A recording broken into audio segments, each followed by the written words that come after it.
똑같이 안 주냐, 네 자식은 학원 보내면서 왜 우리 애는 학원도 안 보내냐 등등, 그것이 쌓이고 쌓여서 급기야 이혼을 결심하게 되는 거죠.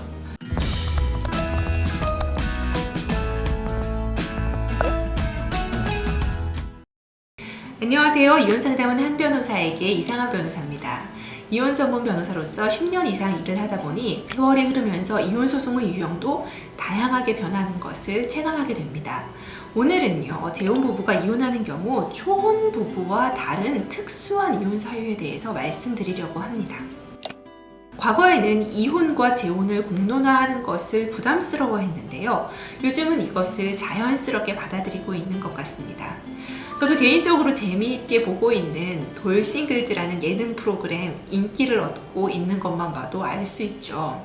통계청 자료에 따르면요, 2019년 11월 기준으로요, 전체 혼인 중 초혼이 약 80%, 재혼이 20% 정도를 차지한다고 하는데요. 혼인율은 낮아지고 있다고 하지만 재혼율은 점점 높아지고 있는 거죠.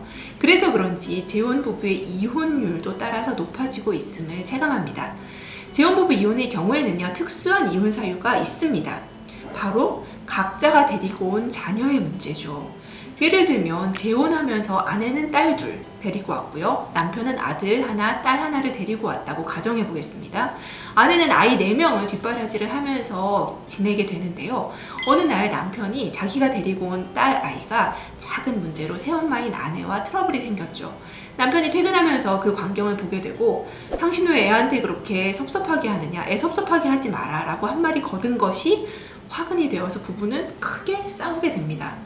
자녀를 키우다 보면 당연히 야단도 칠 수 있고 훈육도 할 수밖에 없는데, 부부는 서로에게 네 자식 아니라고 그러냐, 애들 차별하는 거냐, 왜 용돈도 똑같이 안 주냐, 네 자식은 학원 보내면서 왜 우리 애는 학원도 안 보내냐 등등 크고 작은 문제로 다투고 섭섭해하다가 그것이 쌓이고 쌓여서 급기야 이혼을 결심하게 되는 거죠.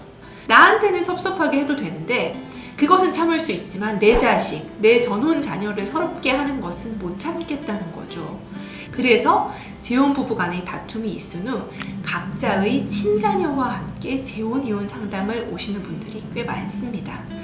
재혼 기간이 짧든 길든 그 상처의 깊이는 비슷한 것 같고요.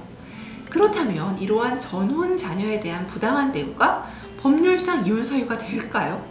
이혼 사유가 나열된 민법 840조에서는요, 제4호의 사유로 자기의 직계, 존속이 배우자로부터 심히 부당한 대우를 받았을 때가 규정되어 있는데요. 자녀 문제는 직계, 비속이 부당한 대우를 받았을 때이기 때문에 이 조문에 직접 해당하지는 않습니다. 그렇다면요, 이혼 사유 중 가장 포괄적인 제6호 사유, 기타 혼인을 계속하기 어려운 중대한 사유에 해당한다는 입증을 해야 하는데, 단순히 전혼 자녀를 차별하는 느낌을 받았다는 것만으로는 부족하고요. 누가 봐도 심각한 차별 행위를 지속적으로 했다는 증거가 있어야 이혼 사유에 해당할 것 같습니다. 재혼 부부의 이혼 사유 중 가장 큰 비중을 차지하는 전혼 자녀와의 관계, 재혼을 결심하는 분들은 어느 정도 각오와 그 부분에 대한 특별한 노력을 하셔야 하지 않을까라는 생각을 하게 됩니다. 영상을 끝까지 시청해 주셔서 감사합니다.